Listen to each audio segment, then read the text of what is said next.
Half निकल गए।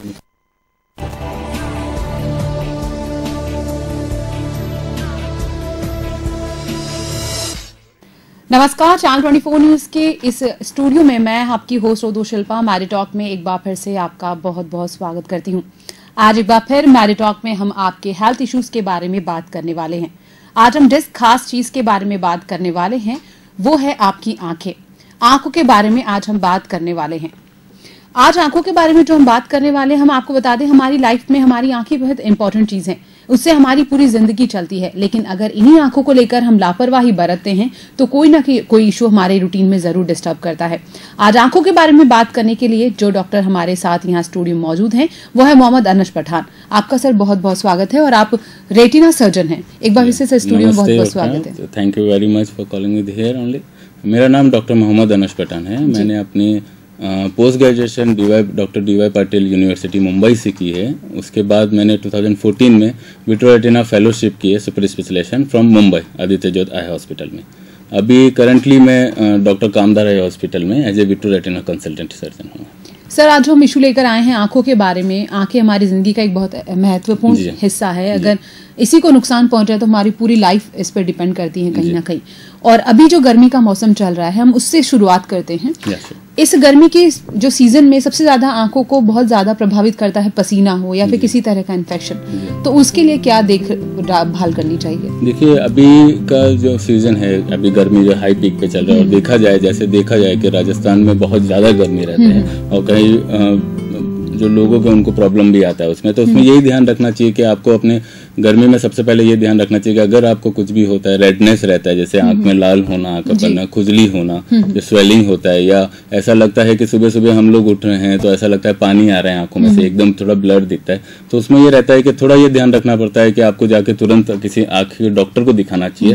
हालांकि ज्यादातर जो लोग हैं वो ये करते हैं कि जाके मेडिकल स्टोर पे डायरेक्टली जाके अपने मर्जी से काउंटर लेके ड्रॉप ले लेते हैं और वो अपने सोचते हैं कि हाँ 1-2 दिन में ठीक हो जाए। बट समटाइम ऐसा होता है कि आप जाते हैं वहाँ पे कुछ मेडिसिन लेते हैं लेकिन वो कोई इन्फेक्शन होता है, वो ज्यादा बढ़ जाता है। तो मेरी ये राय रहेगी कि इस गर्मी में सबसे पहले तो अगर आपको रेडनेस वगैरह कुछ रहता है या पानी आ रहा है आंखों में से या एकदम ऐसा लग रहा है कि बहुत अनकंफर्टेबल लग रहा है, तो it's better to go and visit the doctor, ophthalmologist. And the next thing, आप क्या ध्यान रख सकते हैं इस एलर्जी से बचने के लिए? तो सबसे पहले अगर आप बाहर जाते हैं, जैसे धूप के मौसम में ऑब्वियसली दिन में लोग बाहर जाते हैं, अपनी जॉब्स पे जाते हैं, वो जाते हैं, तो बाहर जाएंगे तो आप चश्मा पहनिए, सबसे sunglasses you can wear on sunglasses. और घर पे भी रहेंगे तो मिट्टी वगैरह से थोड़ा दूर रहिएगा, है ना। ये चीज करने के लिए प्रॉपर चेक करिए और रेगुलर अपना चेकअप कराइए फुल एज। और कैसे बिल्कुल आपको जब भी लगे कि ऐसा कुछ प्रॉब्लम हो रहा है तो तुरंत अपने डॉक्टर्स को जाकर कंसल्ट करिए। अच्छा, सन ग्लासेस को लेकर एक बात है कि ऐसा कहा जाता है कि ज्यादा कॉस्टली सन ग्लासेस जो कंपनी ब्रांडेड होते हैं उन्हीं को यूज करना चाहिए। तो उस बारे में मैं आपसे पूछना चाहती हूँ, पर एक कॉल ले लेते हैं। हेलो मेरी तो आपकी वॉइस नहीं आ रही है। अब लेट्स सी, शायद हो सकता है कोई टेक्निकल प्रॉब्लम हो मैम। आप देखिएगा, शायद आने लग गई होगी। कॉल करने के लिए शुक्रिया जी, थैंक यू जी। सर, देखिए ऑडियंस भी पूरी तरह से देख रही है शो को। आज जिस टॉपिक पे बात कर रहे हैं वाकई में अवेयरनेस बहुत जरूरी है। तो मैं सन ग्लासेस की बात कर रही थी। लोग कहते हैं कि ब्रांडेड जो चश्मे होते हैं वो पहनने चाहिए क्योंकि सस्ते चश्मों से भी आंखों पे एक नेगेटिव इम्पैक्ट आता है। ऐसा कुछ है? It's true? ऐसा कुछ नहीं, वो अपनी अपनी चॉइस है, डिपेंड अपॉन द चॉइस लेते हैं। मेन मुझे रहता है कि जो सन ग्लासेस हम लोग जो लेते हैं मेनली वो यूवी रेज प्रोटेक्ट वगैरह करें जब हम लोग बाहर जाएं। तो जो यूवी रेज रहता है वो आंख के लिए काफी नुकसानदायक रहता है। अपने जो कैटरेक्ट लेंस में होता है उसमें भी चेंजेस आते हैं और आंख के पर्दे के लिए भी जो रेटिना पार्ट होता है उसके लिए भी काफी नुकसानदायक रहता है। तो अब सनग्लासेस जो भी लें बस इतना होना चाहिए कि वो यूवी प्रोटेक्टेड ग्लासेस रहें। अच्छा जी। अच्छा, मेरे बहुत सारे ऐसे ऑर्डिनरी सवाल है जो मैं आपसे पूछना चाहती हूँ, लेकिन पहले हम उन सीरियस मैटर्स के ऊपर डिस्कस करते हैं जो बेहद जरूरी है। आंखों से रिलेटेड जो डायबिटीज और बीपी के ब्लड प्रेशर के जो पेशेंट्स हैं उनके बारे में सबसे पहले हम बात करना चाहते हैं। डायबिटीज अगर देखा जाए तो कई लोगों को एकदम छोटा सा लगता है कि सिर्फ डायबिटीज है या मतलब वो भी है, लेकिन आंखों से रिलेटेड देखा जाए तो काफी वास्ट टॉपिक है। And the thing is that जैसे लोगों को डायबिटीज होता है या किसी को भी डायबिटीज होता है तो वो आंख में इतना कंसिडर नहीं करते, फिर एक शुगर लेवल अपना रेगुलर चेकअप नहीं कराते तो वो फ्लक्चुएट होता है। जैसे हम लोग देखते हैं डेली रूटीन में पेशेंट आता है कि सर अभी तो कंट्रोल में चल रहा है डायबिटीज और कुछ फ्लक्चुएट हुआ था कुछ दिन पहले, लेकिन अभी 2 दिन से चल रहा है। तो डायबिटीज का सबसे मेन चीज मैं ये बोलूंगा कि शुगर लेवल जो है अपना रेगुलर कंट्रोल पे रखें, एकदम बराबर कंट्रोल पे रखें, और प्रॉपर जो डायबिटोलॉजिस्ट है उनसे चेकअप कराएं। और आई से रिलेटेड यह होता है कि डायबिटीज अगर कंट्रोल में नहीं रहती है तो आईज में रेटिना पे इफेक्ट पड़ता है सबसे ज्यादा। रेटिना जो आंख का पर्दा होता है, जो आंख के पिछला वाला भाग होता है, ठीक है, तो उसमें आंख का ज्यादा फर्क पड़ता है। उसमें डायबिटिक रेटिनोपैथी करके एक टर्म रहती है, उसमें डायबिटीज में चेंजेस रहते हैं, तो उसकी ग्रेडिंग रहती है अलग, जैसे called mild, moderate and severe रहता है। तो माइल्ड जो केसेस रहता है उसमें ये रहता है डायबिटीज, अब पेशेंट जाता है रेगुलर चेकअप कराते हैं, हम लोग ने एक्सपीरियंस भी किया ये चीज। तो कुछ पेशेंट आते हैं vision is 6 okay, but diabetes में कुछ होता है कि जो चेंजेस आते हैं वो पेरिफेरी से स्टार्ट करते हैं इनिशियल स्टेज। तो हम लोग एडवाइस करते हैं कि सर आपको ये टेस्ट कराना चाहिए, जो ओसीटी करके टेस्ट है या फंडस फोटो, ये टेस्ट कराना चाहिए, सो दैट जो भी हम लोग ट्रीटमेंट दे सके वो अभी से स्टार्ट कर सके। But few peoples are think है कि ऐसा होता है कि नहीं हमारी विजन तो अच्छी है तो हम लोग ट्रीटमेंट नहीं लेते हैं। तो मेरी ये राय है कि डायबिटीज को आप सबसे पहले तो कंट्रोल रखिए नॉर्मली, है ना, एकदम परफेक्ट, और फिर उसमें जो रेगुलर चेकअप कराइए, जो माइल्ड मॉडरेट, अगर सीवियर केस में, मॉडरेट टू सीवियर केस में ये रहता है कि आंख के पर्दे की जो लेयर होती है, जो आंख के पर्दे में, उसमें काफी सूजन आ जाती है और उसमें ब्लड वगैरह लीक भी करने पड़ता है, जो आंखों की नसें होती है, जो वेसल्स बोलते हैं उसमें। तो उसको लिए रेगुलर अगर आप चेकअप कराएंगे तो जल्दी से जल्दी ट्रीटमेंट कर सकते हैं। और उसमें फिर अलग अलग ट्रीटमेंट रहता है, जैसे डायबिटिक रेटिनोपैथी में अगर severe to moderate to severe case हो जाता है मैम, तो उसमें एंजियोग्राफी करके होता है, जो हार्ट की एंजियोग्राफी नहीं, आई की angiography, we call that fundus fluorescent angiography.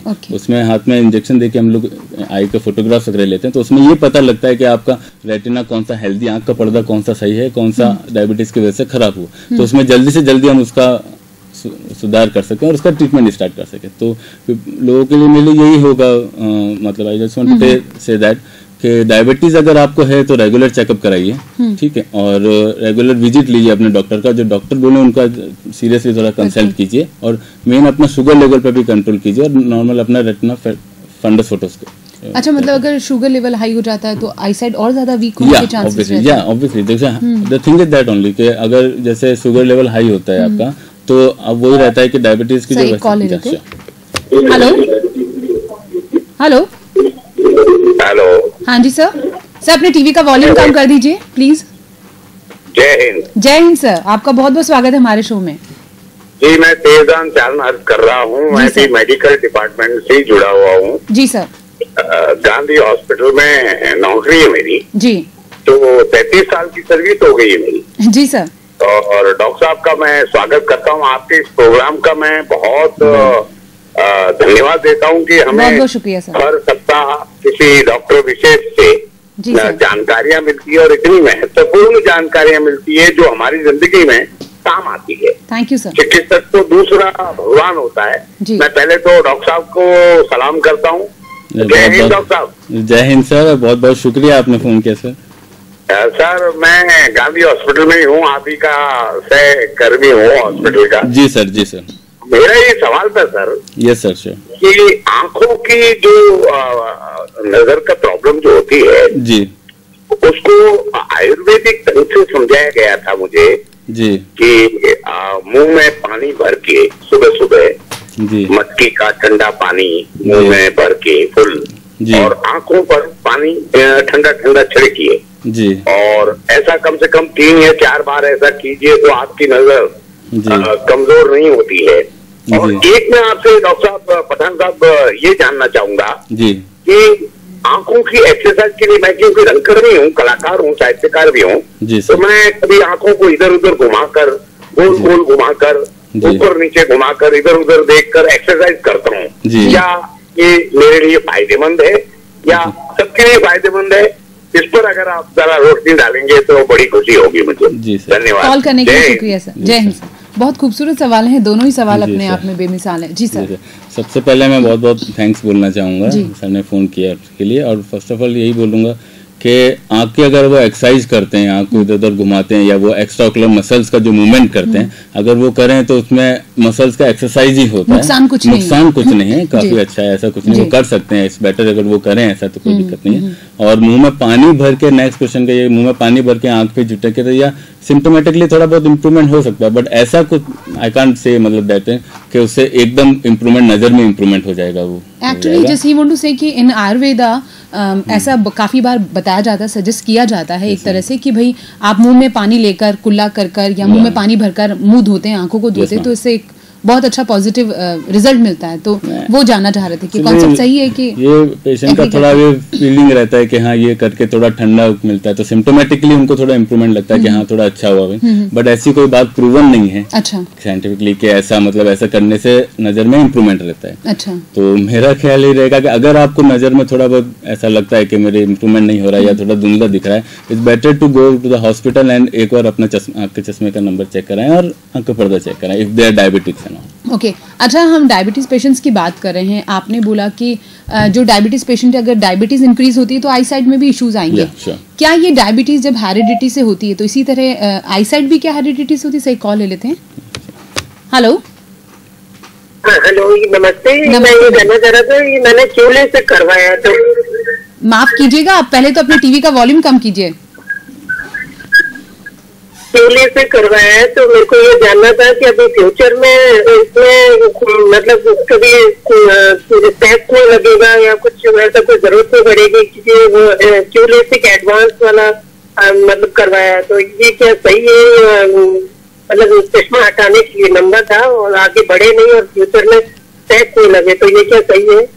अच्छा, ये एक डर है इनके अंदर क्यूलेसिक जो उन्होंने करवाया उसको लेकर। थैंक यू, सबसे पहले बहुत शुक्रिया आपने फोन किया इसके लिए। और क्यूलेसिक और लेसिक जो चीज है वो उसी के लिए जो नंबर जो जिनके हाई पावर रहते हैं, माइनस में काफी हाई नंबर रहते हैं, तो ये लेसिक और क्यूलेसिक वो दो प्रोसीजर है सर्जिकल प्रोसीजर जिससे चश्मे का नंबर हट जाता है। ये काफी अच्छा है, इससे काफी पेशेंट को रिलीफ में मिलता है, काफी हो जाता है। बट उसमें यही रहता है कि आप जैसे क्यूलेसिक कराते हैं तो बाद में रेगुलर फॉलोअप करते हैं, एवरी 3 to 4 मंथ आप चेकअप करा लीजिए। ऐसा नहीं है कि आपको नंबर बढ़ेगा या नहीं बढ़ेगा। नहीं, it's not a guarantee about that कि वापस करवाने की जरूरत नहीं है। नहीं, वापस ऐसे कराने की वापस कराने की ऐसा कुछ नहीं, कोई डर नहीं है, डरने की बात नहीं, एकदम सेफ प्रोसेस, काफी सेफ प्रोसीजर है। और ऐसा नहीं है, बाकी कई लोग कराते हैं। You can ask the people also that LASIK और क्यूलेसिक जो दो प्रोसीजर होते हैं उसमें काफी सेफ रहता है। बट ये रहता है कि जनरली हम लोग एडवाइस करते हैं, जैसे कोई भी पेशेंट रहता है क्यूलेसिक करते हैं तो 3 to 4 मंथ में एक रेगुलर फॉलोअप हो जाए, एक चश्मे का नंबर चेक हो जाए या एक रेटिना चेकअप हो जाए,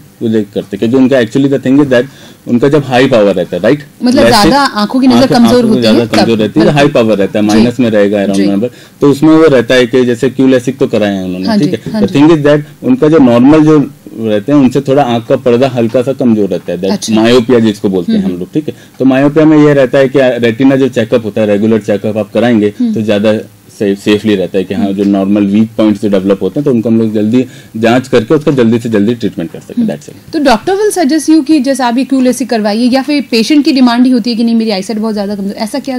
नहीं, ऐसा तो नहीं, पेशेंट की भी डिमांड रहती है। अब हम लोग यंग जनरेशन, अब जैसे बात जैसे किसी को कोई आ रहा है 19 years 20 years 22 years ओल्ड है, अब they are more prone to कि हाँ ठीक है उनको काफी हाई नंबर रहता है और ज्यादा अनकंफर्टेबल रहता है with the specs, okay, and even with the contact lens also they are little bit uncomfortable, so that's why they want to go for कि लेसिक या क्यूलेसिक ऐसा कोई प्रोसीजर कराएं जिससे हमारा चश्मे का नंबर। तो यूजुअली वो आते हैं because of cosmetically and all, और नॉर्मली आप देख सकते हैं कि सॉरी टू से बट फीमेल्स में जो रहता है कॉन्शियस ज्यादा रहती है, वो अपनी obviously they are more conscious about that thing कि हम जैसे मुझे चश्मा नहीं पहनना है या पार्टीज में जाना है, वहां जाना है, तो they are more prone for that, so easily they can go ahead for that LASIK and Q LASIK procedure. But वही है कि आपको रेगुलर फॉलोअप के लिए जाना पड़ेगा, that is good for that. Okay, and what is the difference between LASIK and Q LASIK exactly?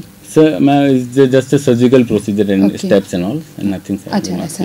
Okay, मेरा जो आपसे एक सवाल था कि हम आई साइड को लेकर बात कर रहे थे, हेरिडिटरी को लेकर हम बात कर रहे थे, अनुवंशिकी जो है आंखों का कमजोर होना, क्या ये होता है?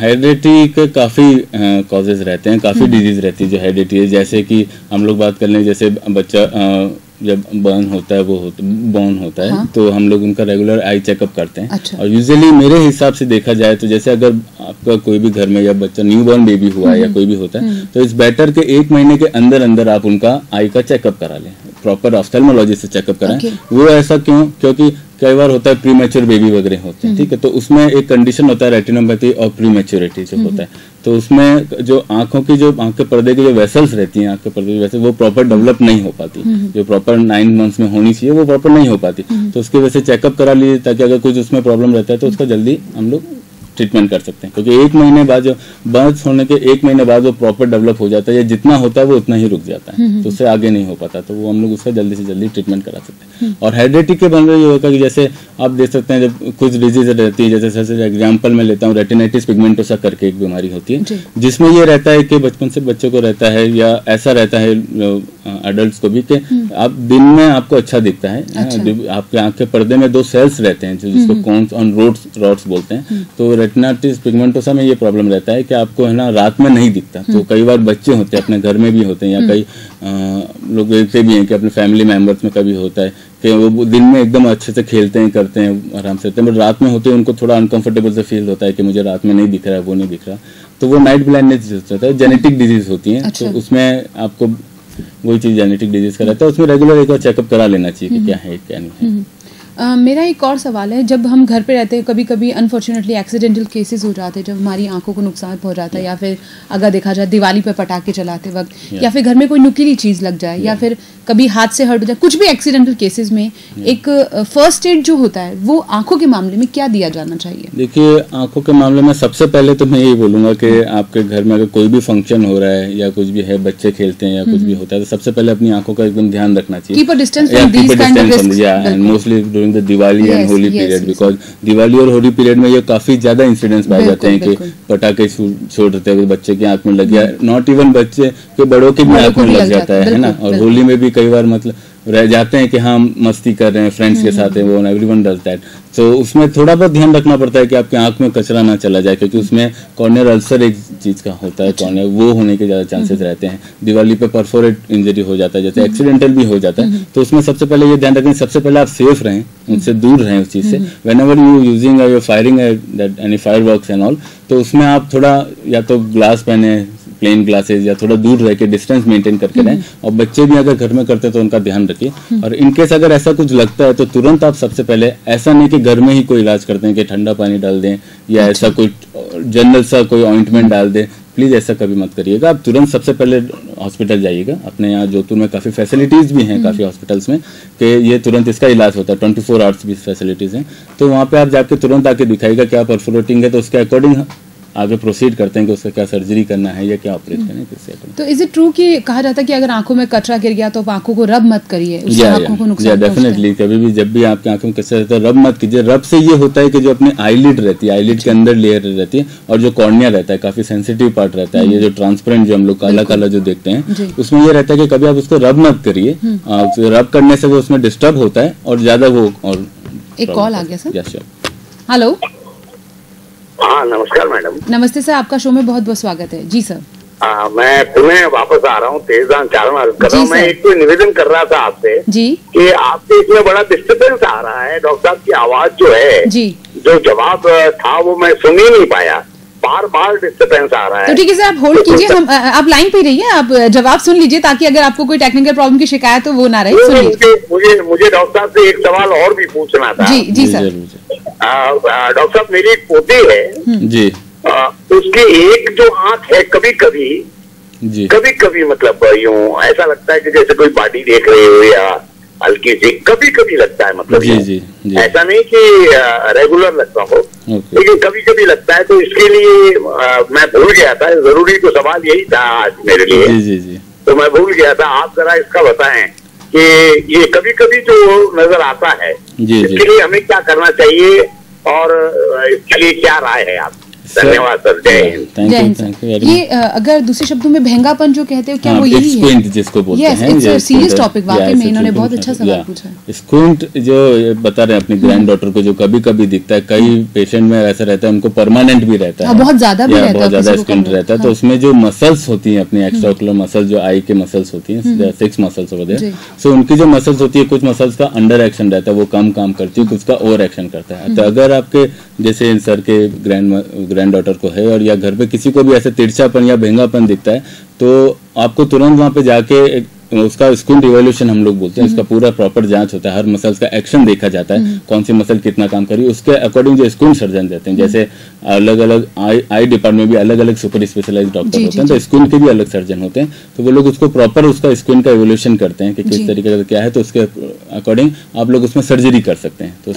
तो कभी पॉसिबल है, मतलब सर्जरी इट्स पॉसिबल है, ठीक हो जाता है, बट यही है कि आप कब उसको जाके प्रेजेंट कर रहे हैं। कई बार ये होता है कि बचपन में हो रहा है स्किन, तो आप जब बचपन में थोड़ा पेरेंट्स इग्नोर करते हैं या बच्चा वो नहीं बताता, तो वो इग्नोर करते हैं कि हाँ बाद में दिखा लेंगे, बाद में दिखा लेंगे, डिले करने पे होता है, तो वो काफी अडल्ट बड़े हो जाते हैं 20-25 साल का, फिर उनको लगता है कि नहीं कॉस्मेटिकली हम लोग को सही करना चाहिए, तो उसमें कॉस्मेटिकली वो सर्जरी में सही हो जाता है, लेकिन अब इनिशियल स्टेज में अगर उसको इम्प्रूवमेंट करा लेंगे तो विजन में भी काफी फर्क पड़ता है। अच्छा, एक और कॉन्सेप्ट है मेरा जो मैं क्लियर करना चाहती हूँ। काफ़ी बार ऐसे मैंने भी सुना है कि किसी बच्चे को बहुत तेज़ बुखार आया और उसके बाद के एक साइड इफेक्ट आइस पे पड़ा और आंखों की रोशनी खत्म हो गई या उसको इफेक्ट पड़ता है, तो क्या इस तरह के बुखारों से भी जो बुखार आते हैं आंखों इस तरीके के बुखार आते हैं उसमें काफी कॉज हो सकते हैं, ठीक है, जैसे मेनिंजाइटिस हो सकता है और भी काफी सारे हे फीवर करके होता है, वो भी इन्फेक्शन एलर्जी से रिलेटेड होता है, जिसमें आप बोल सकते हैं कई बार बच्चे कंप्लेन करते हैं नोजिया वगैरह आ रहा है उनको, है ना, और साथ में फिर वाटरिंग वगैरह भी आ सकता है, तो there is sign of allergy वगैरह होता है। और बुखार में भी काफी तरह के कॉजेज, अब ऑब्वियसली फीवर के कॉजेज बहुत सारे हैं, आप बता नहीं सकते उसमें,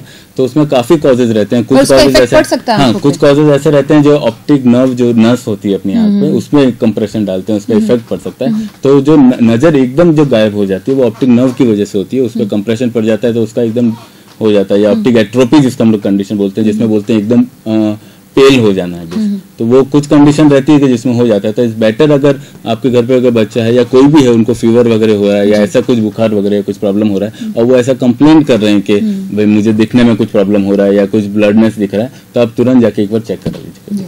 अच्छा, मेरा एक सवाल महिलाओं के लिए हो सकता है, महिलाएं नाराज भी हो जाए।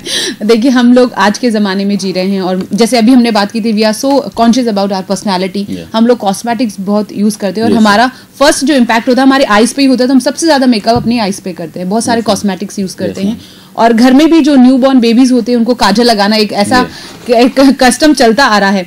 क्या ये चीजें कहीं ना कहीं जाके हमारे लिए हार्म करती हैं, खास तौर पे लेडीज के लिए? लेडीज के लिए थोड़ा बोलना भी कॉन्शियसली बोलना पड़ता है, बिकॉज एक्चुअली मेरे घर पे भी काफी लेडीज हैं, तो वो लोग भी लेडीज पूछ रही है आपसे, इसीलिए मैं चाहती हूं, अगर मैं कुछ ऐसा बोल दूं कि घर जाके मेरे लिए भी काफी क्वेश्चंस हो जाएंगे। जी जी जी, ठीक है, but the thing is that जैसे न्यू बॉर्न बच्चे से चलते हैं, जब बच्चे में कई बार अपने यहाँ जाता ट्रेन है कि बच्चों को काजल लगाते हैं, वो लगाते हैं, कुछ लोग बोलते हैं कि काजल वगैरह लगाने से नजर नहीं लगती वैसे, और कुछ लोग बोलते हैं कि नजर तेज भी हो जाती है, तो ये फिलोसॉफी मतलब मैं नहीं मानता, ऐसा कुछ नहीं है कि नजर नहीं लगती, बट इज बेटर कि अगर आप काजल वगैरह नए बच्चे में वगैरह काजल वगैरह नहीं लगाएं तो ज्यादा अच्छा है, ठीक है।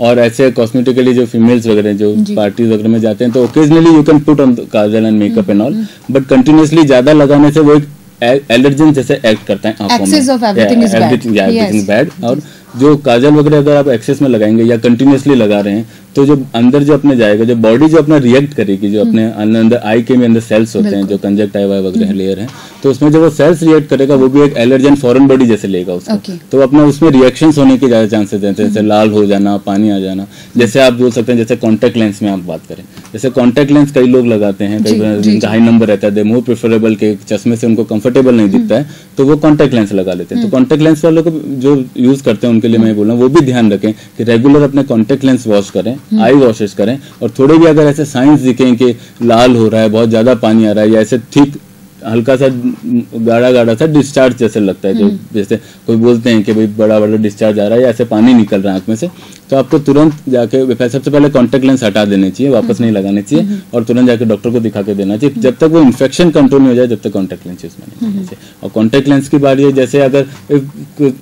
सम पेशेंट या सब मतलब नहीं जाना चाहते हैं, लैसिक वगैरह नहीं कराना चाहते हैं, वो कॉन्टेक्ट लेंस ज्यादा प्रेफर करते हैं, तो उसमें कॉन्टेक्ट लेंस आप लगा सकते हैं। आजकल कई कलरफुल्स भी आ गए हैं, तो जैसे अगर पार्टी में फीमेल्स के लिए मोस्टली जैसे वो कोई पार्टी में जा रहे हैं कि आज मुझे इस कलर का कॉन्टेक्ट लेंस पहनना है, तो they can wear that contact lens. सही, हमने अपनी बात को ढक लिया है क्योंकि वो घर जाने का डर है। नाइस। अच्छा सर, मेरा एक और सवाल है, आप रेटिना सर्जन हैं, तो रेटिना की जो सर्जरी होती है वो किन किन सिचुएशंस में आप सजेस्ट करते हैं, ऐसे क्या कॉम्प्लिकेशंस होते हैं? एक्चुअली रेटिना सर्जरी रहता है, एक तो इसमें काफी बड़ा है फर्स्ट ऑफ ऑल। और उसमें ये चीज रहता है कि जो रेटिना, जो सबसे पहले जो रेटिना चीज होती है वो आंख का पर्दा होता है, जो अपने आंख का पिछला भाग होता है, जो मोस्टली पीपल में, यहाँ के लोगों में अवेयरनेस नहीं रहता है। क्योंकि अगर हम लोग आज की प्रैक्टिस जब भी करते हैं, हम लोग कुछ लोग आते हैं, कुछ गाँव से भी आते हैं, ऐसा नहीं, कुछ अपने जोधपुर शहर के भी हैं लोग आते हैं, तो उसमें ये रहता है कि हम लोग उनको समझाते हैं कि आपके आंख के पर्दे में प्रॉब्लम है, तो they always think about that कि मोतियाबिंद का ऑपरेशन करा देंगे तो सही हो जाएगा, बट उससे उसका मतलब सॉल्यूशन नहीं होता था। थिंक दैट, तो आंख का पर्दा जो होता है वो अपने आंख का पिछला वाला भाग होता है, जहाँ पे काफी इंपॉर्टेंट रोल प्ले करता है। वहाँ पे काफी वेसल्स होती हैं, आंखों की नसें वहाँ पे दौड़ती है, और सेंटर पार्ट जिसको बोलते हैं मैक्यूला, वहाँ से अपना विजन आता है, जहाँ से नजर एकदम परफेक्ट रहता है। तो रेटिना में वो अपनी जगह से हिल जाता है, रेटिनल डिटैचमेंट जिसको बोलते हैं। रेटिनल डिटैचमेंट मैनी कंडीशंस आते हैं, रेटिनल डिटैचमेंट बोलते हैं उसको, या कोई आंख के पर्दे के ऊपर परत जम जाती हो। और जो डायबिटिक पेशेंट होते हैं उनमें वो रेटिना में सूजन आ जाती है, जिस अपने नॉर्मल लैंग्वेज में बोलते हैं, लेमन लैंग्वेज में, कि नॉर्मल आंख के पर्दे में सूजन आ जाती है, तो डायबिटिक रेटिनोपैथी, मैकुलर एडिमा जिसको बोलते हैं। तो देयर आर फ्यू कंडीशन रहता है, तो उसके सजेस्ट करते हैं। तो उसके भी अलग अलग ट्रीटमेंट है, ऐसा नहीं है कि रेटिना में अगर कुछ प्रॉब्लम है तो सर्जरी ही करेंगे, बट जिसमें रेटिनल डिटैचमेंट, आंख का पर्दा जगह से हिल जाता है, तो उसमें ऑब्वियसली सर्जरी करने की जरूरत होती है। और उसमें मैं ये सलाह दूंगा कि जैसे किसी का अगर कोई डायग्नोस होता है रेटिनल डिटैचमेंट वगैरह को, तो इंस्टेड ऑफ आप इधर उधर जाके एक दो ओपिनियन लेने लगते हैं, या इट्स गुड कि अगर आपको डाउट रहता है कि नहीं मैं इस डॉक्टर के पास दूसरे डॉक्टर का ओपिनियन लो, आप कंसल्ट कर सकते हैं, ऐसा इट्स गुड कंसल्ट करें, बट जितना जल्दी हो सकता है कंसल्ट करें, और जितना जल्दी हो सकता है उसको उपचार के लिए आप स्टेप वाइज लें। आज हमारे साथ स्टूडियो में retina surgeon doctor Mohammad Anas Pathan बैठे हैं और उनसे बातें चल रही हैं आंखों के बारे में, आंखों से रिलेटेड कॉम्प्लिकेशंस के बारे में, या फिर वो इश्यूज जो हमारी रूटीन को और हमारी लाइफ को डिस्टर्ब कर सकते हैं। लेकिन फिलहाल शो में यहाँ वक्त हो चला एक छोटे से ब्रेक का। ब्रेक के बाद डॉक्टर पठान हमारे साथ यहीं पर हैं और आपसे बातें जारी रहेगी, तो ले लेते हैं यहाँ पे एक छोटा सा ब्रेक। हाँ, निकल गया।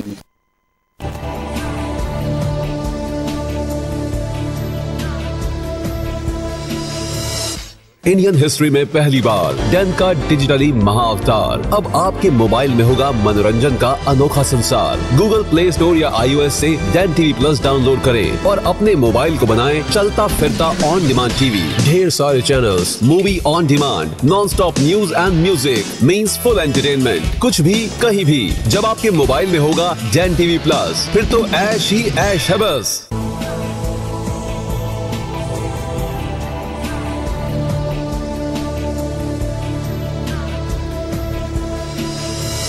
इस छोटे से ब्रेक के बाद मैडी टॉक में मैं आपकी होस्ट ओदो शिल्पा एक बार फिर से आपका बहुत बहुत स्वागत करती हूं। आज रेटिना सर्जन मोहम्मद अनस पठान हमारे पास बीच बैठे हैं और आप उनसे बात करके ये जान सकते हैं कि आंखों से रिलेटेड क्या क्या ऐसे कॉम्प्लिकेशंस है जो आपके रूटीन को डिस्टर्ब कर सकते हैं। अगर आप किसी समस्या से ग्रस्त हैं या किसी समस्या को फेस कर रहे हैं तो आप सीधे तौर पर 9887670000 पर कॉल कीजिए और डॉक्टर साहब से सीधे तौर पर बात कीजिए। जब तक आप कॉल करें मैं डॉक्टर साहब से बात करती हूँ। सर, मेरा एक और सवाल आपसे है। मोतियाबिंद एक ऐसा कॉज है जो बहुत ही कॉमन हो चुका है, लेकिन फिर भी इतने सारे ऑपरेशंस होते हैं, इतने सारे कैंप्स लगते हैं, गवर्नमेंट ने बहुत सारी फैसिलिटीज दे रखी है, उसके बाद भी एक रिस्क है कि आंख का डर कि वो पता नहीं ऑपरेशन सक्सेस होगा कि नहीं, क्योंकि ऐसे केसेस भी बहुत आते हैं कि जब कहा जाता है कि मेरी आंख ठीक नहीं हुई है, तो ये चीजें क्यों होती हैं? मैम, या मोतियाबिंद काफी बड़ा है और अभी देखा जाए तो सबसे ज्यादा जो रिफ्लेक्ट बिल्कुल बहुत कॉमन हो चुका है, तो उसमें ये होता है कि पहले ऐसा होता था कि जब मोतियाबिंद जब ऑपरेशन करते थे, जब बहुत पहले अपने ऐसा था कि जो ऑपरेशन करते थे वो टाके लगा के ऑपरेशन करते थे। अब तो ऐसा न्यू एडवांसेस टेक्निक आ गया जिसको बोलते हैं फेको सर्जरी, जिसको बोलते हैं, जिसमें होता है बिना टाके का ऑपरेशन होता है, या दूरबीन से जो भी बिना टाके का होता है। और जो भी SICS भी जो ऑपरेशन होते हैं, दो स्टेप्स होते हैं उसके, प्रोसीजर हैं दो प्रोसीजर, उसके जो स्टेप्स होते हैं वो बिना सूचर के लेते हैं, बिना टाके के जो सर्जरी लेते हैं। तो अभी के लिए अगर देखा जाए तो काफी सेफ है। और जब जो हम लोग के यहाँ पे जो थिंकिंग है, ये थिंकिंग रहता है कि मोतियाबिंद अगर डेवलप होता है, जो डॉक्टर एडवाइस भी करते हैं कि आपको अब मोतियाबिंद करा लेना चाहिए, बट उसके बावजूद भी कई लोग पोस्टपोन करते हैं कि नहीं अभी मुझे थोड़ा बहुत मैनेजेबल दिख रहा है तो मैं उसको पोस्टपोन कर दूं, या फिर मेरा ये काम है, ये काम ये काम करने के बाद मैं कर दूं। या कुछ लोग बोलते हैं कि नहीं मेरा इतना फंक्शन है, ठीक है, वो शॉर्ट पीरियड के लिए you can postpone, short period फिर अगेन अगेन आप सोचा अभी नहीं 4 साल बाद। तो आपको डॉक्टर अगर कोई एडवाइस कर रहे हैं कि, क्योंकि सबसे पहले आप नोटिस कैसे करेंगे, फर्स्ट ऑफ ऑल आपको जब भी नोटिस करना है कि आपको दिखे कि मुझे नजदीक का नहीं दिख रहा है या दूर का नहीं, तो धीरे धीरे आप ऑप्टोमेट्रिस्ट के पास जाते हैं, आप ऑप्थेल्मोलॉजिस्ट के पास जाते हैं अपने चश्मे के लिए, आप चश्मा करेक्ट भी करते हैं, वो करेक्ट नहीं हो पाता। उसके बाद ही डॉक्टर पूरा एनालिसिस करके आपको बताते हैं कि आपके कैटरेक्ट हो रहा है, और उसके भी डिफरेंट टाइप्स होते हैं, तो आपको उसके अकॉर्डिंग टू टाइम रहते हैं आपको करा लेना चाहिए। बट हम लोग पोस्टपोन करते हैं कि नहीं अभी थोड़ा मैनेजेबल हो रहा है तो मैं नहीं करूँ थोड़ा बहुत, तो उसमें जो कंडीशन आती है मोतियाबिंद की, जो कैटरेक्ट के फॉर्मेशन की, हाइपर मैच्योर कैटरेक्ट जो लास्ट स्टेज रहता है, तो उसमें काफी वो स्वेल हो जाता है, काफी सूजन हो जाता है, जो लेंस में जो चेंजेस आते हैं उसके कारण जो बनता है, तो उसमें काफी कॉम्प्लिकेशन रहता है कि आप उसको ऑपरेट करते हैं, फिर ऑब्वियसली इतना हार्ड कैटरेक्ट होता है तो उसको निकालने में प्रॉब्लम होता है। बट अभी ऐसा हो गया है कि जो हम लोग के जो नए मशीन्स आई हैं, जो फेको मशीन्स आई हैं, और जो मशीन है उससे काफी जो हार्ड कैटरेक्ट वो भी आसानी से निकल जाता है। और पहले ये होता था कि काफी लंबा टाइम लगता था, फिर उनका रिकवरी में टाइम लगता था। पहले ये भी थॉट था कि गर्मी में सर्जरी नहीं कराई जाती, अभी भी कई लोगों में है, हम लोग डेली देखते हैं कि पेशेंट्स आ रहे हैं, बोलते हैं कि आपका मोतियाबिंद हो गया, तो सही बोलते हैं सर मैं अभी नहीं कराऊंगा, दिसंबर में कराऊंगा, नवंबर में। और अमूमन सर हर केस में यही होता है, सर्दी फेवरेट है, अगर डिलीवरी केसेस है सर्दी में कंफर्ट है, ये एक इशू है। वो ऐसा सोचते हैं कि मतलब हाँ गर्मी में अगर हम लोग मोतियाबिंद का नहीं कराएंगे तो वो हो जाएगा, या गर्मी में एक डर रहता है कि गर्मी में अगर हम लोग कराएंगे मोतियाबिंद का ऑपरेशन तो इन्फेक्शन के चांसेस रहेंगे। तो मैं ऐसा कहना चाहूंगा ऐसा कुछ भी नहीं है, जैसे पहले ऐसा था, क्योंकि उसमें जो स्टेप 5 जो प्रोसीजर तो थे हम लोग जो करते थे वो डिफरेंट थे। अभी काफी न्यू टेक्निक्स आ गई, वो आ गई, उसमें हार्डली अभी जो टाइम लगता है मोतियाबिंद में, हार्डली मैक्स टू मैक्स देखा जाए 10 to 15 मिनट्स लगते हैं मोतियाबिंद का ऑपरेशन करने में, और पेशेंट को तुरंत ही काफी अच्छा रिजल्ट मिलता है। तो इस बेटर कि अगर आपको मोतियाबिंद रहता है और आपको लगता है कि आपके चश्मे से आप मैनेजेबल नहीं हो पा रहे हैं, और आपको लगता है कि एकदम 100% या पूरा इंप्रूवमेंट नहीं हो रहा था, it's better to go head for cataract surgery. और टाइम लिमिट या कोई सीजन वाइज ऐसा नहीं है कि आपको दिसंबर में ही आना है या आप थिंक ऐसे करें, आप कभी भी करा सकते हैं। इवन अभी जो इतनी गर्मी है इस मौसम में भी आप आराम से कैटरेक्ट करा सकते हैं और आराम से सो सकते हैं। तो मोतियाबिंद के लिए कोई एज होती है कि इसी एज में चांसेस ज्यादा रहते हैं, या एज नहीं, मतलब ऐसे देखा जाए तो मोस्टली जो 45-50 ईयर्स के बाद स्टार्ट होता है मोतियाबिंद बनने, तो उसके बाद आपको रेगुलर चेकअप करा लेना। सिम्टम्स क्या होते हैं सर? सिम्टम्स ये रहते हैं कि आपको थोड़ा दिखने में प्रॉब्लम रहता है, ऐसा लगता है हेलोज कलर लाइट के पास में आपको थोड़े शैडोज वगैरह दिख रहे हैं, तो कोई धुंधला दिखना चालू हो जाएगा, और जो भी लाइट दिखता है उसके आगे शैडोज दिखने लगेंगे। और अगर आप चश्मे का नंबर चेक कराएंगे तो आपको लगेगा कि पूरा चेकअप नहीं हो रहा, तो उसका एक ही 2 कॉज हो सकते हैं। अगर आप चश्मा यूज कर रहे हैं और आपको लगता है कि मेरे चश्मे से पूरा क्लियर नहीं दिख रहा, बार बार ऑप्टोमेट्रिस्ट के पास डॉक्टर के पास जा रहे हैं कि अब मुझे क्लियर नहीं दिख रहा, चश्मे का नंबर लेके आ रहे हैं और आपका इंप्रूवमेंट नहीं हो रहा, तो उसके 2 कॉज हो सकते हैं, या तो आपके मोतियाबिंद बना है अच्छे से, या आंख के पर्दे में कुछ प्रॉब्लम है। तो आप इस बेटर के अगर जब आपको ऐसा प्रॉब्लम हो तो तुरंत आप कंसल्ट करें, और अकॉर्डिंग टू दैट जो भी डायग्नोसिस होती है उसके अकॉर्डिंग आप ट्रीटमेंट लें। और मोतियाबिंद के बारे में ये बोलना चाहूंगा, अभी ना हो ऐसे हम लोग के जो सीरा में है इसमें आपको डरने की कोई जरूरत नहीं है कि मोतियाबिंद है तो मैं बाद में कराऊंगा। या कई पेशेंट ऐसे रहते हैं जो मतलब जो ओल्ड मोस्टली जो ओल्ड एज आते हैं वो आते हैं, तो उनमें ऐसा रहता है कि आप हम बोलते हैं कि मैम आपको या सर आपको मोतियाबिंद हो गया, तो एकदम वो शॉक में आ जाते हैं कि ऐसे कैसे हो गया, ये क्या हो गया। तो उसमें घबराने की बात नहीं, जैसे normal age related process and all, तो उसमें होता है तो आप उसमें आराम से सर्जरी करा सकते हैं, और नेक्स्ट डे या सेम डे आपको एकदम 6/6 या नॉर्मल विजन आ जाता है। अच्छा, अगर मोतियाबिंद दोनों आंखों में एक साथ हो जाए तो फिर क्या क्या पॉसिबल है कि दोनों का ऑपरेट? या दोनों का हो सकता है ऑपरेशन, बट इज बेटर कि आप 1 by 1 करें। जैसे अगर एक आंख में ऑपरेशन कराए तो एटलीस्ट 10 to 15 डेज का गैप देके आप नेक्स्ट टाइम में प्रोसीड कर सकते हैं। अच्छा। मतलब विदिन 1 मंथ आप दोनों आंख का ऑपरेशन करा सकते हैं और नॉर्मल कर सकते हैं। अच्छा, अब एक माहौल नया आ चुका है, जब आदमी की मौत हो जाती है तो अब तो बॉडी भी डोनेट कर दी जाती है मेडिकल स्टूडेंट्स के लिए कि ताकि उनकी पढ़ाई कंटिन्यू रह सके। तो फिर आई डोनेट भी एक ऐसी चीज़ है जिसके लिए हमेशा एक अवेयरनेस रहती है कि आप अपनी आंखों का दान कीजिए, नेत्रदान बहुत बड़ा दान माना जाता है। तो इससे जुड़ा कॉन्सेप्ट अभी भी इतना क्लियर नहीं है जैसे कि, तो मैं जानना चाहती हूँ कि आई डोनेट क्यों की जाए, करने से क्या फायदे होंगे, और इसके लिए क्या फॉर्मेलिटीज होती है, या फिर कैसे लोगों को अवेयर किया जा सकता है? चलिए, अब जैसे आई डोनेशन अगर यहाँ पे हम लोग राजस्थान सेक्शन में काफी इसको प्रमोट नहीं किया था, या इतने अवेयरनेस नहीं है, पब्लिक अवेयरनेस नहीं प्रमोट होता है, तो आई डोनेशन सबसे अच्छा थॉट है if you planning for that. Because I donation ये होता है कि जब अपने को भी मनुष्य इंसान की मृत्यु हो जाती है, उसके बाद अगर घर वाले चाहें या वो पर्टिकुलर पर्सन अपने जब तक वो रहे कि भाई मैं आई डोनेट करता तो ज्यादा अच्छा रहता है। तो आई डोनेट में ये रहता है कि सबसे पहले आप जब आई डोनेट करें तो सबसे आप आई डोनेशन कैंप जो बैंकिंग होती है वहाँ पे अपना रजिस्ट्रेशन करा सकते हैं। अच्छा। क्योंकि आई डोनेशन करना, और इसमें ये फायदा रहता है कि अगर आप आई डोनेट करते हैं, क्योंकि अब हिंदुस्तान में काफी लोग हैं, मतलब more of the you can say that अगर आई प्रॉब्लम है किसी को, तो मोर ऑफ द 30 to 40% ऐसे हैं जिनकी आंखों में काफ़ी प्रॉब्लम है। आँख की जो कॉर्निया जो पुतली बोलते हैं उसकी वजह से प्रॉब्लम, वो देख नहीं पाते। तो अगर आप ऐसा सोच लेंगे कि नहीं मुझे आई डोनेट करना है, आई डोनेट करेंगे तो हम लोग आई बैंक वाले होते हैं, जब आप जैसे ही होता है आप इन्फॉर्म करें उनको कि भाई हम लोग आई डोनेट करना चाहते हैं, तो वो आई आपको वो ले जाते हैं। एंड देन वो जो कॉर्निया होता है, जो हम लोग सेंटर पार्ट जिसको बोलते हैं, ट्रांसपेरेंट ब्लैक कलर का जो रहता है, उसमें एकदम ट्रांसपेरेंट रहता है, लुक लाइक ब्लैक। सो उसमें रहता है कि वो आप डोनेट कर दीजिए, ताकि जिसको कॉर्निया की प्रॉब्लम रहती है, जिसको कॉर्नियल ओपेसिटी बोलते हैं, जिसमें बोलते हैं आंख का पूरा सफेद हो जाना है ब्लैक पार्ट का, तो उसमें ट्रांसप्लांट करके देखते हैं ताकि किसी की हेल्प हो सके और किसी को थोड़ा नजर में इंप्रूवमेंट रहे। तो ये आई डोनेशन जो एक पॉजिटिव थॉट है, या इज नाइस कॉन्सेप्ट एंड इसे आखिर काफी अपने जो बड़ी सिटीज है उसमें काफी प्रमोट किया जाता है। जैसे कि मैं बता दूं, जैसे जहां मैंने फेलोशिप किया था वहां पे हम लोग का एक पूरा आई डोनेशन बैंक टाइप था, आदित्य ज्योति हॉस्पिटल का, और वहां पे हम लोग काफी लोग पार्ट भी लेते थे, नॉट इवन दैट के जो मतलब मिडिल क्लास है, या वो काफी एक्टर्स भी हैं जिन्होंने इसमें पार्ट लिया है, उन्होंने अपना आई डोनेट कैसे डिसीजन लिया है कि देव कैंपेन है, वो उस चीज का कैंपेन भी करते हैं, यू कैन से दैट। तो वो चीज अच्छी डोनेशन है, एक अच्छा थॉट है कि आप कर सकते हैं। ये होता है कि ठीक है, अगर आप किसी का अच्छा सोचना चाहते हैं, it's better to help others for that. कुछ लोग होते हैं, जैसे कुछ बच्चे होते हैं या कुछ होते हैं जो बचपन से या कॉर्नियल आंख में जो सफेदा हो जाता है तो वो देख नहीं पाते। तो अगर ऐसे नॉर्मल अगर लेमन लैंग्वेज में अगर सोचें तो अच्छा है किसी की मदद करना। अच्छा, ये जो हम 6x6 का बार बार एक पैमाना बता दें कि हम लोग भी घर में बोलते हैं हमारी आंखें तो 6x6 है, तो ये क्या है, ये मानदंड कैसे तय होता है कि भाई जिसका 6x6 है, और नजर ये जो दूर की नजर का कमजोर होना, पास की नजर, ये कॉन्सेप्ट थोड़ा क्लियर कर। नहीं, एक्चुअली 6x6 जब भी आप अपने आई चेकअप कराने जाते हैं, है ना, ऑप्थेल्मोलॉजिस्ट के पास या आई के डॉक्टर के पास जाते हैं चेकअप करना, तो सबसे पहले जो वो चीज चेक करते हैं, सबसे पहले आपका रिफ्रैक्शन चेक करते हैं। रिफ्रैक्शन मतलब चश्मे का नंबर चेक करते हैं, तो दैट इज कॉल्ड 6x6। जो 6x6 जो रहता है, आपको एक रूम में बैठना पड़ता है और प्रॉपर वो एक रोल करता है, स्नेल चार्ट जो बोलते हैं, ओरली डिक्टेट करवाते हैं, ओरली डिक्टेट कराते हैं। दैट इज स्नेल चार्ट आपका स्क्रीन पे चलता है। It must be approx 6 metre की डिस्टेंस पे रहना चाहिए। इसलिए दैट कंपेयर, अगर छोटा रूम रहता है तो उसमें मिरर रहता है, तो मिरर के अंदर आपको वो दिखता है, तो अप्रोक्सीमेटली 6 मीटर रह जाता है। तो 6 मीटर से आपको 6 मीटर से नॉर्मल पर्सन को कितना दिख रहा है और जो पेशेंट रहता है उनको कितना दिखता है, that mean 6x6, 6x12 and 6x18 and up. तो उसमें ये रहता है कि सबसे पहले वो चेक करते हैं उसमें 6x6 एंड ऑल, और फिर नियर विजन के लिए भी N6 चार्ट रहता है, इस चार्ट करके उससे आपका चार्ट याद करते हैं, जिसमें वो देखते हैं कि नंबर कैसा है, उसके अकॉर्डिंग आपको ऐड करते जाते हैं। जैसे अगर जैसे जैसे एज बढ़ता जाता है वैसे वैसे नियर विजन में थोड़ा प्रॉब्लम आने लगता है, तो after 40s approx we can say that 40s के आंखों तो प्लस के नंबर आना चालू हो जाते हैं। So that.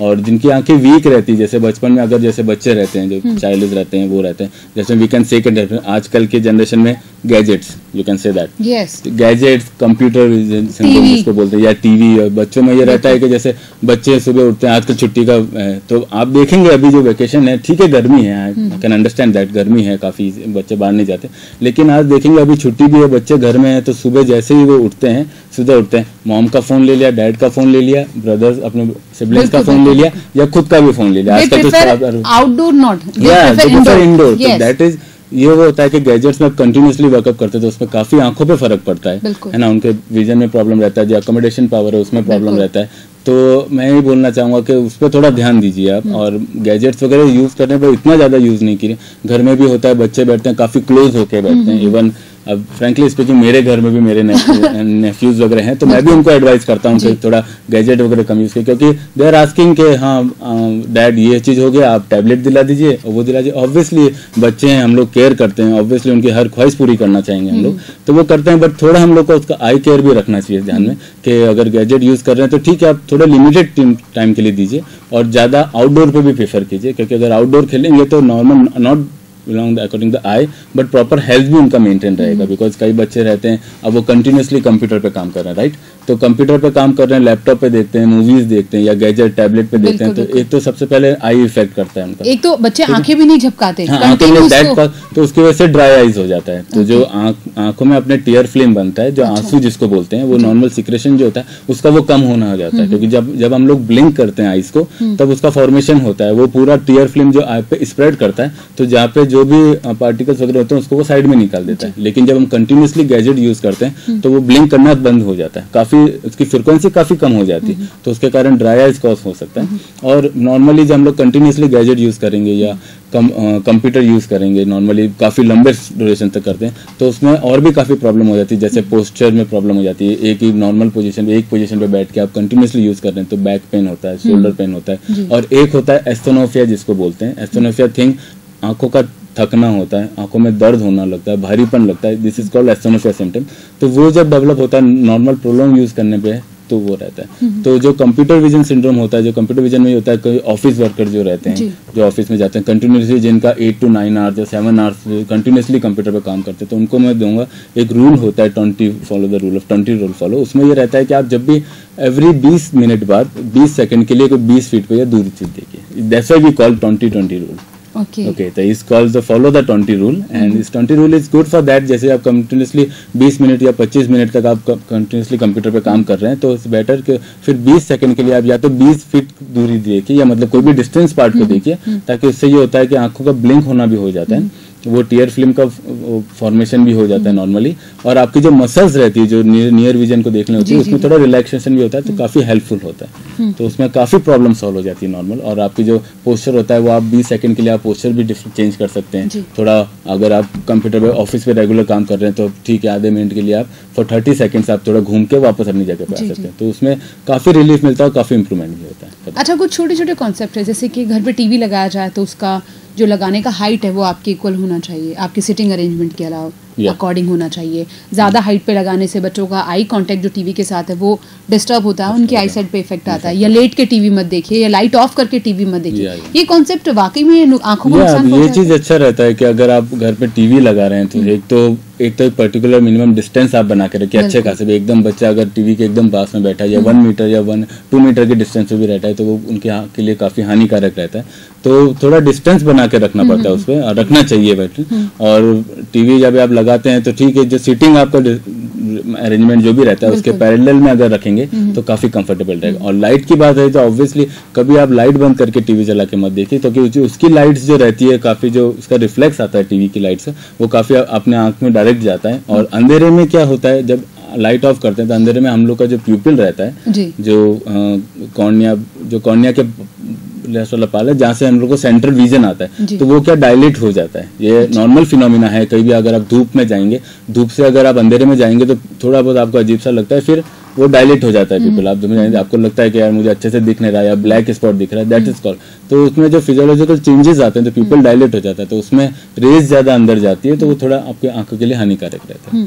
अच्छा, जब मॉर्निंग में बच्चे उठते हैं या फिर जेन्युइन कोई भी उठता है, अगर उनकी आंखों पे थिक लिक्विड होता है जिसको अगर ऑर्डिनरी लैंग्वेज में गीड कहते हैं, तो क्या ये कुछ कॉम्प्लिकेशन है आंखों से जुड़ा हुआ? नहीं, ये नॉर्मल प्रोसीजर है। जैसे अगर गीड नॉर्मल जो गीड आता है, मतलब वो आ रहा है थिक, अगर जैसे हम लोग मॉर्निंग में उठते हैं तो कई बार अपने जो बड़े बुजुर्ग हैं जो अपने सीनियर थे वो कई बार बोलते हैं कि सुबह उठते ही एक बार आप ठंडे पानी से अपने मुंह धो लीजिए या आंख धो लीजिए। तो उसमें ये कंसेप्ट जहाँ तक है अच्छा है कि मतलब भैया आप सुबह उठ के अगर अपने आंख धो लेते हैं तो ये रहता है कि जो गीड जमता है वो हट जाता है। और रात भर में जो भी आप आई ब्लिंक करते हैं, जो भी रोटेट करते हैं, तो उसमें जो भी अपना जो डेब्राइज बनते हैं, जो टीयर फिल्म का जो क्या बोलते हैं, जो पार्टिकल्स हैं, खराब पार्टिकल, तो वो गीड बन के साइड में आ जाते हैं। अच्छा, तो वो चीज हट जाता है, that's it. Okay, diet schedule में हमें क्या फॉलो करना चाहिए? डाइट शेड्यूल में प्रॉपर ये रहेगा कि अब आजकल तो ये रहता है कि बच्चों को चिप्स, पिज्जा, कोल्ड ड्रिंक, गाजर के जूस से दूर, अनार के जूस से दूर। जी, या दैट जो नॉर्मल फ्रूट है, जो फ्रूट्स लेते हैं, जो गाजर का जूस रहता है वो रहता है। नॉर्मल ग्रीन लीफी वेजिटेबल्स जो रहती हैं वो आजकल बहुत कम बच्चे खाते हैं। आजकल ये रहता है कि बच्चों को बोल दो आपको क्या खाना है, कि डैड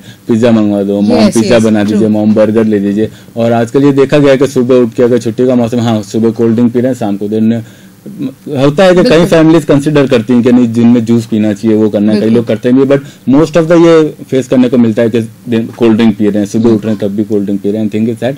तो उसमें मेरा ये सजेशन रहेगा, ठीक है समटाइम्स या कभी मीन्स इन अ वाइल आप ये ले सकते हैं कि कभी बाहर चले गए या पिज्जा वगैरह बना दिया, ऑब्वियसली थोड़ा बहुत चेंज जरूरी होता है, बट मोस्टली इस पर ध्यान दीजिए कि हरी सब्जी वगैरह खाए वगैरह, और फल फ्रूट अच्छे से खाए, गाजर पे ध्यान दीजिए, और बच्चों के आंखों पे थोड़ा इस चीज के लिए थोड़ा आई केयर करेंगे तो ज्यादा बेटर रहेगा। पता है आप स्टूडियो में आए और आपने इतनी सारी जानकारियां हमें दी, दर्शकों को दी, इसके लिए बहुत बहुत शुक्रिया sir. Thank you very much.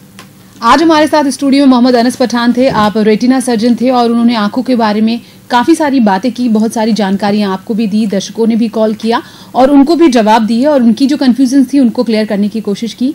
आज के लिए फिलहाल शो में इतना ही। अगले सप्ताह आपकी होस्ट रोदो शिल्पा एक बार मैरी टॉक में फिर हाजिर हो जाएगी नए डॉक्टर नए विषय के साथ। तब तक के लिए दीजिए आप मुझे इजाजत। नमस्कार।